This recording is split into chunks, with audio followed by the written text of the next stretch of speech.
of course, you are poor, sophisticated, your poverty is going to be little. And this is where TVET comes in my view. Yeah, this is just an example. This is something relevant to everything that is TVET. Whether you are looking at medical education and training, I'm being told I have 5 minutes. Whether you're talking about medical education and training or agriculture, whatever it is, you look at this as an example. You will have a scientist, you'll have a professional in there, you'll have a technologist, you'll have a technician, and you will have an artisan. And in the engineering field, this has been agreed on internationally through a number of accords. But I want you to look at this. And again, this is going to be relevant to those of you because who are involved in the training of technologists and technicians. You need one person, then you need three technologists if you are in the developing world on the outside right. You need 12 technicians, and you need 12 technicians, and you need 60 artisans. You can calculate how many you will require. The training of these people typically will take place in a university of technology, in an institute of technology where you will train the technologists. Technicians normally will be the institute of technology or technical colleges, and the artisans are in the technical college and the vocational training center. I'll jump over this. Now, at the technical university where I had, we have interpreted that the technician needs to be trained by being given practical skills. Engineer would normally be given academic knowledge. This is, and this is the general practice really the world over. And we train 4 cadres of people. We train the technician, we train the technologist, we train the professional, who for example here is an engineer, and we train scientists. Now the scientists that we train, we try as much as possible to focus on practical education. Now, you will have to give me another 5 minutes, because I'll do that 5 minutes, that's right now. Now, when we started the Technical University of Kenya, we had a few challenges to deal with. For those of you who may not be aware, the Technical University of Kenya was started by law in 2007, but we admitted the first students in January 2009 to come and do the degree program under the Technical University of Kenya. That was 128 students to come and study electrical engineering. The Kenya Polytechnic as an institution had been in existence since late 1950s, officially opened in 1960-61, and was a very well established institution, so there was no problem. What we are now dealing with was getting them to the degree level. From 128 students who came to do the degree program in January 2009, today the number of students taking degree program with us is almost 10,000. About 9,000 of them have been sponsored by government. And in the institution, about 50% of our students, we have 3 faculties, 50% of our students are in the Faculty of Engineering, Science and Technology. The rest of the students are distributed in the Faculty of Applied Science and Technology and the Faculty of Social Sciences and Technology. We offer programs that lead to professional education, whether in business or in engineering. And then we have a second degree program which leads to the production of a person called a technologist. The training of the technologist is here to be much more hands-on. We're supposed to give the students hands-on skills. And typically, they graduate with the degree called Bachelor of Technology. The institution is, in my view, very well endowed with facilities for training, especially now in engineering and in the sciences. I should like to say that in some, compared to other institutions within the region, we have now been excellent equipment and facilities in mechanical engineering, excellent equipment, facilities in electrical engineering, And then in the sciences, physics, chemistry, we have some of the most modern facilities and equipment for training at any level. And these are some of the our students in workshop, modern high-tech workshop equipment in mechanical engineering. And this is followed by this, and the same as this one here. Now, but we have a few challenges, and the challenges focus, and this is where I'm going to take the next 2-3 minutes. Well, if you people are tired, I can talk with this. The point is this: the practical training that we are trying to give as a technical university is a very big challenge. And those of you who are planning to go this route, listen to me very carefully. You are going to end up with two kinds of people teaching for you. If you convert yourself from a polytechnic, you will end up with people who are teaching in the polytechnic. In theory, they should be very good in teaching students in hands-on. So you may take comfort in the fact that your students are going to be given hands-on skills. On the other hand, you are going to acquire new people who are supposed to give you credibility as a university. The equivalent of your commission for university education, like in Kenya, is going to tell you you must bring professors, you must bring people with PhD for them to accredit your programs. Otherwise, the programs will not be accredited. We have done that, and we have serious problems. The old polytechnic person has serious problems integrating themselves into the way university works. When we got the impression that the polytechnic people are going to be hands-on and were going to help us in the hands-on things, that has not worked quite well. Why?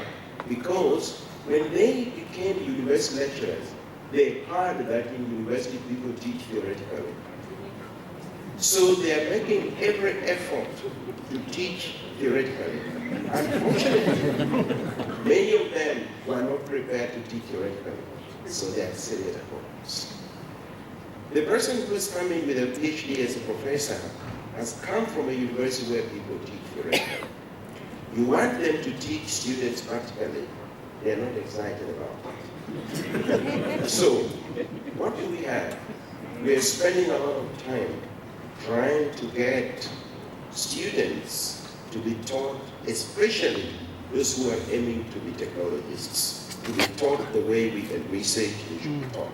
We are very clear the way this should happen, but we are making a lot of effort to convert lecturers to think the way we think it should happen. This is a long story, but I have to stop here because time has run out. And those of you who are still interested, we can have a chat outside there so that I can be able to elaborate on some of these. Otherwise, I think I have come to the conclusion, and I want you to see this. Our motto is, and we believe this motto, if you forget everything I say, just remember this. We always talk about technological advancement. It can never happen without the technologies. And don't make the mistake many of us have made. An engineer is not a technologist. And you can have as many of them as you like, you are not going to make technological advancement. Because my country has been training engineers since 1960, and we still invite Chinese to build our roads. Thank you very much. Thank you very much, Mr. You can see why we have to give him a little bit more time. First of all, you may take comfort in the fact that you're familiar with Chambogo University, I'm sure the Kenyans are, which was a huge polytechnic, and up to now they've failed to merge the two institutions to create one. I imagine, I think this is the biggest university in Africa, if I'm not mistaken. She is here to represent the Vice Chancellor, who is in your booklet, but she is Professor Moshe. She is the Vice Principal and Vice Chancellor in Teaching, Learning, Community Engagement, and Student Support. Her presentation this afternoon will look at capacity development and institutional advancement of TVET through distance learning, a case of UNISA. I'm sure all of us in this audience have heard about UNISA, and it's a pleasure for us to have you this afternoon. Good afternoon. My name is Moshe, and as explained, representing our Vice Chancellor, and I currently serve as the Deputy Vice Chancellor or the Vice Principal for Teaching and Learning, Community Engagement and Student Support. That one is supposed to be talking about is capacity development and institutional advancement in TVET UNISA. And just for those who might not know who we are, and since only UNISA, I'll take a minute or two to talk about who UNISA is. Who's UNISA?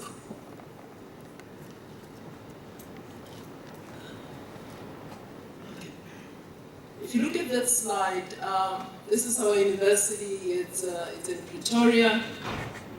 It's currently, its vision is towards being the African university shaping futures in service of humanity.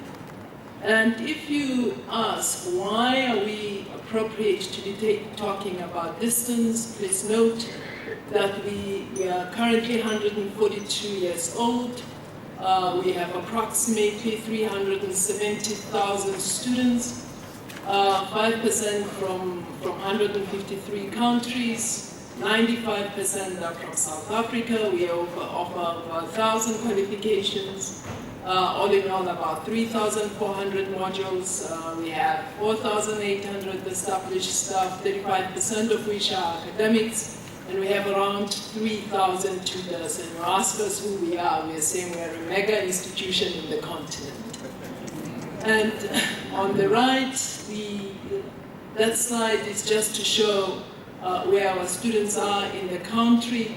They didn't include the world one, it's just in the country. And you will note that most of our students are in the coastal areas, but also in the upper part of the country, which is actually one of our provinces called the Gauteng province. If you look in terms of the topic, it says, again, capacity development and institutional advancement in TVET through distance, a case for UNISA. UNISA is an institution, and I know that Professor Manekiso earlier on talked about different types of institutions in South Africa.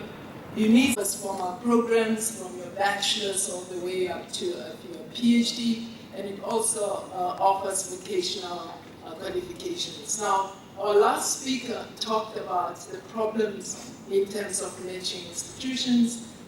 We actually have a legacy of that. We actually had what we used to call technicons match with the university, and indeed some of the challenges that we have are the challenges as outlined.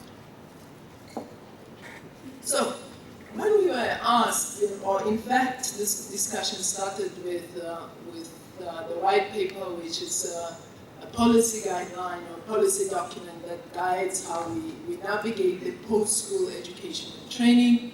As an institution, when the conversation came with how do we actually engage with the TVET, our conversation was largely, how do we take this? How do we take this to actually look at what we do in terms of our mission, to ensure that there's no mission drift? How do we do it in ways that make sense, in ways that actually benefits the TVETs in the way that the country anticipates that to happen? So the first thing that we looked at, we said, well, what should be our guiding documents? And the first thing, of course, we looked at is our constitution, which basically promises access to education. And the white paper on post-school education and training is actually the document that guides this process.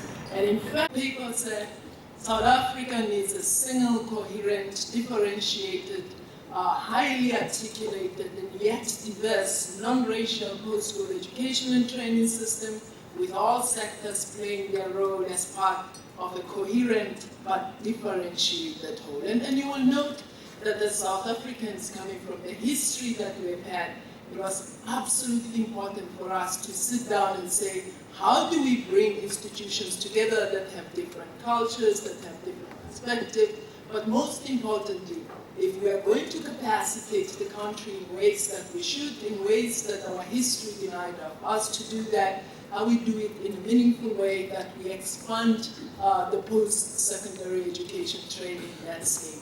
The TVETs are a way that the country started to look at. In terms of the targets for post-secondary education, training for 2030, or post-school actually education, training for 2030, the country intends to have 2.5 million students in TVET colleges by 2030, 1 million adults in community colleges. And the American system, you will note that the community college there is much more, to a very large extent, similar to the TVET, but the community college here is actually our adult centers, and 1.6 million enrollments in universities, which is huge for the 26 universities that we have, 30,000 artisans trained per year, 12 new campuses by 2015, and at least one institution offering TVET programs. So we look at that and we say, as an institution, if we are going to do the census, look at the TVETs and see what they offer. And just to give you a flavor of what the South African landscape looks like. Our TVET offerings are largely in 3 categories. The first category is the national certificate vocational, but really what this is, it's an alternate learning pathway to grade 10, 11, and 12. Of the academic school system. And then we have what we used to call, or what is called the Report 191. And these are qualifications that came from the old technical colleges, and these are called the native qualifications. And we have finally largely the occupational qualifications and part qualifications that are based on job-related programs. And so, question is there a need? Of course there's a need. If you look at then the enrollments in the categories that one has explained, you note that the enrollments have just been going up. 2010, for example, we had 130,000 around students doing the NCB, which again is the equivalent to grade 10, 11, and 12. And by 2013, we have 154,000. The ones from historically native qualifications. By 2013, we had 442,000. And the rest, in terms of occupational qualifications, you have an increase, actually a little bit of a decline there, but it's understandable as the technological skill sets are much more in need. And the source there is very small for you to see, but this is basically from our annual survey of public TVET colleges.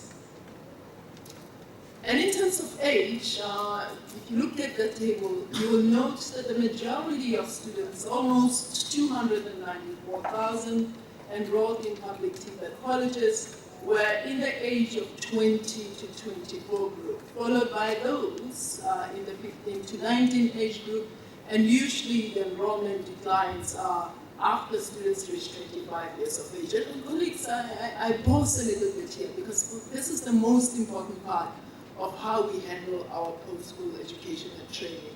Because if we do not educate these youngsters, if we don't, it's a recipe for disaster. And currently as a country, we're dealing with a huge number of young people who are unemployed, who are not educated, who are not in school. And that is a recipe for disaster. And for a young democracy as ours, it's absolutely crucial that we train these young people in the ways that they're supposed to. So for us, TVETs are absolutely crucial. We have to get it right. We're not there yet. We're struggling to get there. We're not there yet. There are those that are doing excellently, but by and large we have challenges, and I'll show them those, but we have to get this right. And our students that are going through TVETs are actually passing. And if you look at it, you will note that For example, more than 110,000 students registered for hard qualifications and NCD4 level qualifications, and out of those, in fact, you had around 37% succeeding, and that can never around 37% on average as your success. And then we sit and say, what is it that we need to be doing? And the country is absolutely active in trying to seek solutions. There are task teams that are looking at this. You have institutions that have institutes that are looking at this. So there's a lot of activity around how do we strengthen our TVET, because it is, again, that important.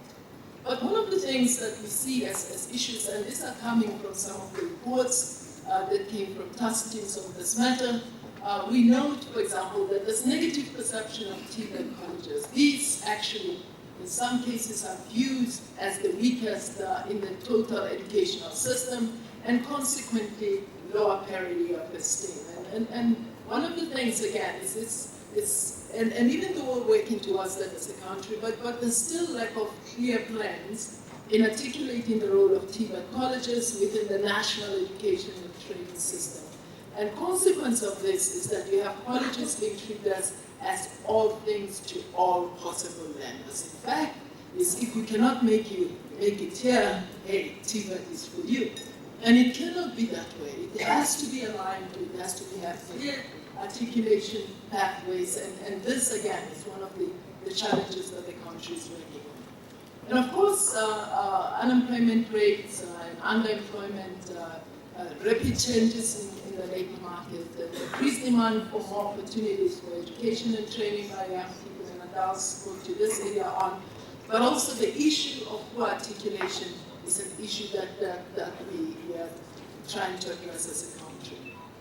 And so as an institution, we say, this is the landscape, this is what it is, so how do we fit in as an institution? And again, it has to, for this to be sustainable, it has to be done in ways that it fits with our mission as an institution, it fits with our academic direction as an institution, and actually also in terms of how we're proceeding with engagement. And so we have to think about what should ground this. And first we looked at, again, now, as I said earlier on, we have and I know that earlier on Professor Maikis also talked about the African University, but our emphasis on the African University, particularly as again, matters. Context matters. So again, looking at our vision as the African University shaping future values, and again, operating in an ODEL environment, and also taking into account what our strategic focus is, we then thought that there is no way that we can do this except us doing it right. And for us, what we then did was we looked at what should be the grounding documents that guides our engagement with TVET. The first thing you must have read somewhere about student voices in the country, fees must fall, somebody else falling, and there's quite a bit of falling going on in the country. But the students' voices are actually saying to us, stop and look at the issue of academic transformation. And academic transformation, not necessarily just in a very narrow sense of looking at the issues of demographics, but looking at what we do, what we teach, the content, and the issue of academic transformation now is a huge issue within the country. And the students are saying to us, pause and look at the issue of academic transformation, including the issue of access. So we looked at that earlier on, we looked at the National Skills Development Strategy, we looked at, and these are country documents, we looked at them because we thought that these documents actually give us the why of why we're doing this. The how part is then taking these documents and let them find expression in what we do in the institution. And for that, for us, we have three major documents that we use that guide us through this. The first one is the academic plan, and our academic plan, we call it the mother of all plans, because it charts how we operate as an institution. And of course, we have our ODL business model and our strategic plan, which goes up to 2030. And why are we doing this again? We believe that this is important because, again, if we are going to be shaping futures in service of humanity, being that African university, this is the engagement we should be pursuing. So having said that, we said, well, looking at our academic plan, what does it say? Our academic plan, again, says we have to integrate our teaching and learning, research and innovation, and community engagement, and community engagement in a way that it's scholarly engagement. It's not just going to the communities, but it's scholarly engagement. But we also thought that it's absolutely crucial to have measures. How would we know we're actually doing this? And for us, those measures are actually for productivity, meaning are we producing the type of students we intend to produce? Are we transforming the landscape? Is this sustainable?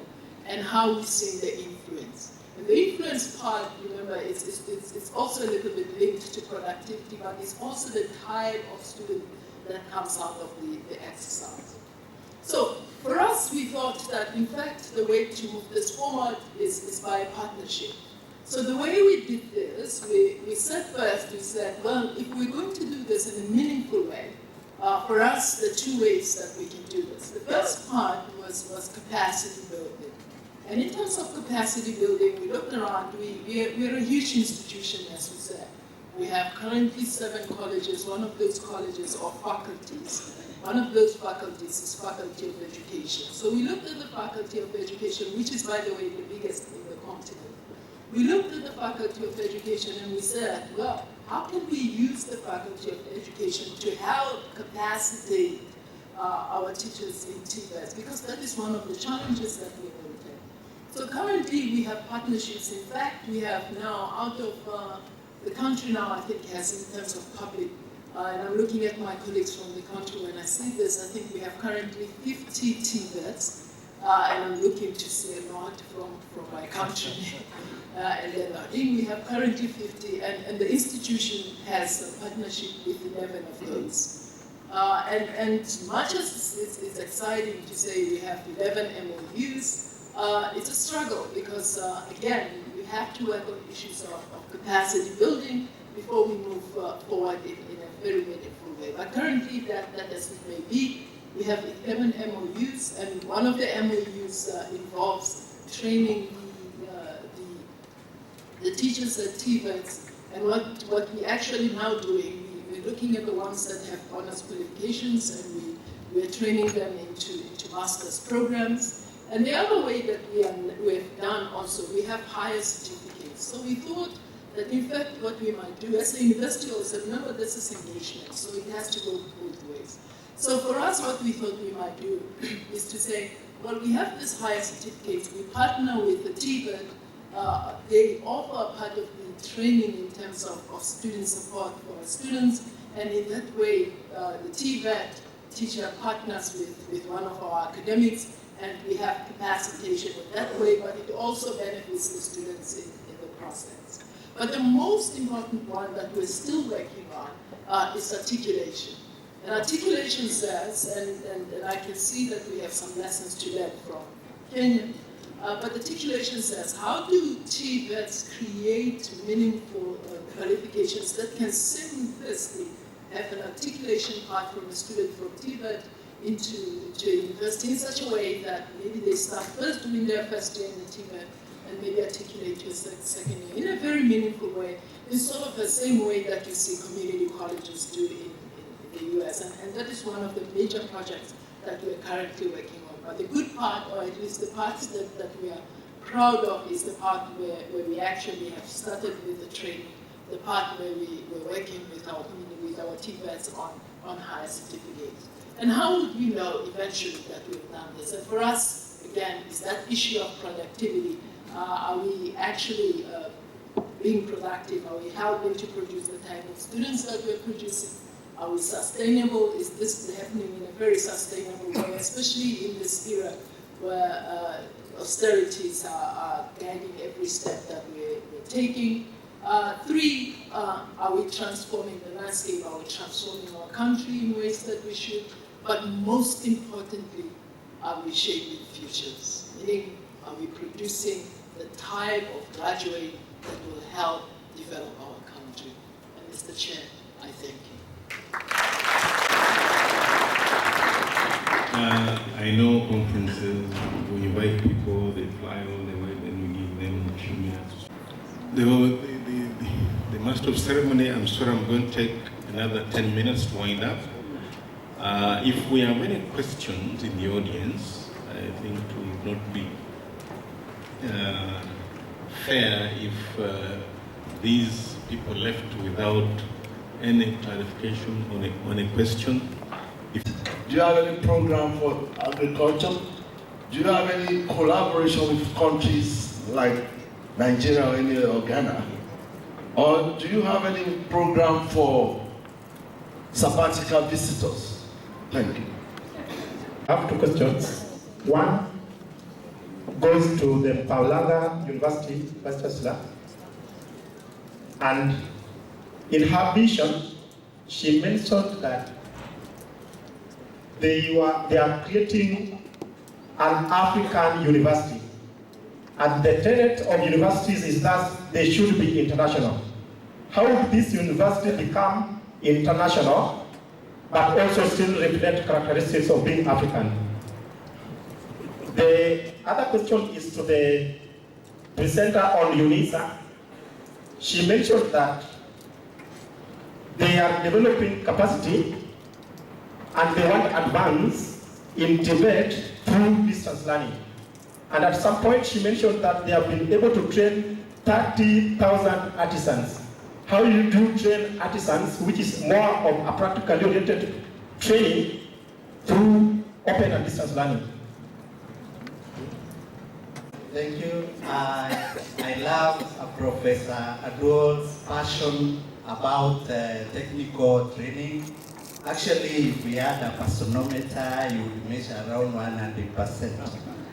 But now, with all this passion, from the presentation you made and the one that was made by the lady from UNISA, we realize that you're all saying that technical education is necessary and we need to do it. But then the population is saying no by giving you negative perceptions. Professors, then what should we do? Number two, your presentation on the data about the state of poverty and all, most of it was 10 years old. As the situation changed, what is the obtaining situation currently? My name is Dr. Mugambi, Director YASA. Thank you. Director TVET, Kakamega, Kenya. My question goes to Professor Edward. I'm looking at the items numbers 1 to 17 on this booklet, as mentioned, and I've singled out number 16 as paramount, as most important, and I've discussed all these sustainable goals. And because the governance, I'm sure, is enshrined there in peace, justice, yes, and strong institutions, I believe, governance is in those institutions. Now my question that disturbing is this: what are we doing in Africa to inculcate values, to check the political clout that tends to interfere with the development that we so desire? Because we cannot do anything when the political will is not proper. Thank you. It's the Galagala National Polytechnic Registrar. Mine is an observation about the two speakers, and probably it might also call upon all of us to think more about what we've just heard. The answer is technologists, technologists, technologists. And the lady from UNISA says it is the way to go. And my mind has been disturbed by this. What are we doing about attitudinal change amongst us as parents or stakeholders, and also to our trainees, our prospective trainees. And why am I asking this? It is because technologists, my opinion is that, and I'm sure it is the opinion of majority of us, not inside here but out there, that technologist is not such a powerful word.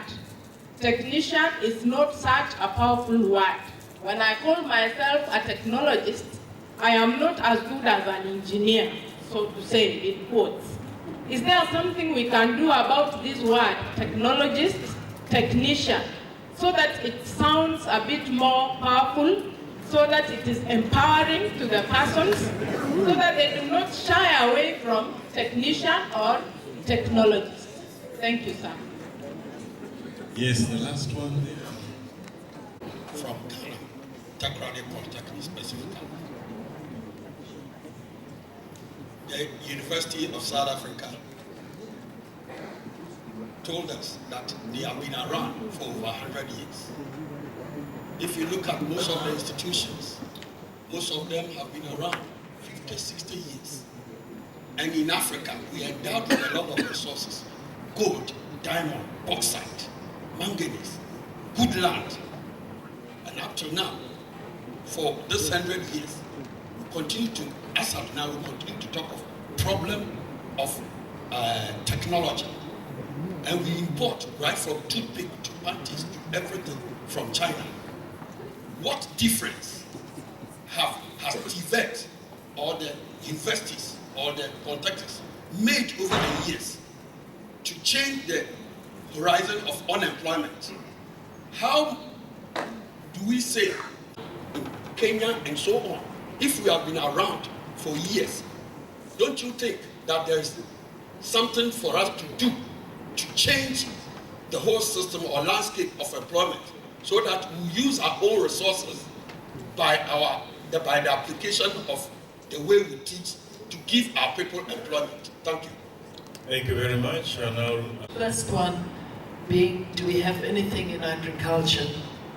Yes, we do. We have a College of Agriculture and Environmental Sciences. Remember, I said earlier on that we had 7 faculties, and one of those faculties is the faculty, we call them colleges, but it's the Faculty of Agriculture and Environmental Sciences.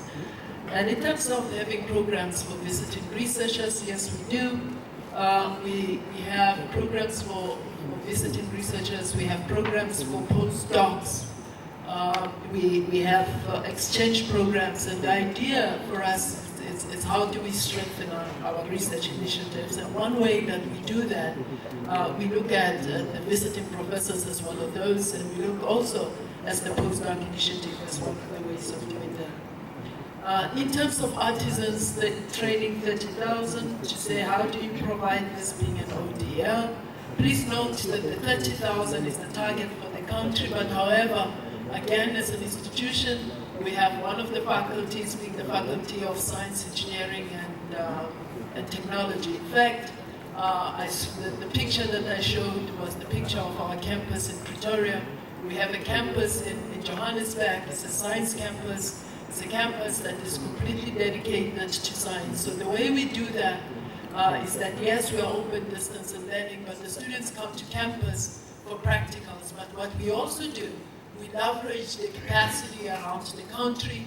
We have MOUs with universities that are all over the country for students that are spread out over the country who cannot come to campus. And of course, we cannot handle all those volumes on campus. So we have partnerships with universities, and the students actually then go and do their practical in those universities. So that is the model that we actually use. In terms of attitudinal change, I could not have agreed more, Madam Registrar, that is important. But I think it's part of it is the message we send. The hegemony of higher education is well entrenched. We seem to be saying that everybody must go to university, and that is not true. But in fact, you can have as many engineers as you can, and I couldn't have said it better than Professor I'm sorry. I couldn't have said it better than him. But indeed, you can have as many engineers if you do not have the technologies. If you don't, in fact, as a country, now we're struggling with numbers of artisans that we need. Because we seem to be preaching a wrong message, a message that says the only way is the university way, and which is not true. That in fact, if you look also in terms of benefits, and when I say benefits, also maybe monetary, you actually note that you do just as well being a technology. So I think part of it is changing the mindset of what it means to be an educated citizenry. And an educated citizenry does not necessarily mean having a university, being an engineer, being an architect. It's not the only way. And I think that's the discourse that we need to change first before our students can begin to change that discourse. The promise of, and finally, I think the question coming from the left-hand side on we are 140 years old, what have we done to change whilst we're still talking about unemployment and so forth. Colleagues, I think particularly as Africans, we have to be brutally honest with ourselves.